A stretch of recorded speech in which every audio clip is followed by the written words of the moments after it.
Polrestabes Palembang. Apa tujuan kita? Apa tujuan kita? Menjadi wilayah birokrasi bersih melayani. Iya apa? Ya. Apa buktinya?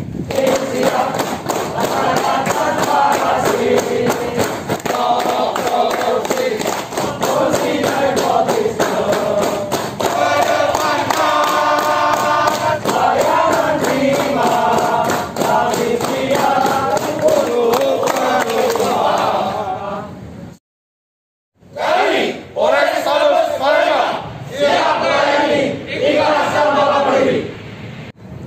Apakah kita bisa? Bisa.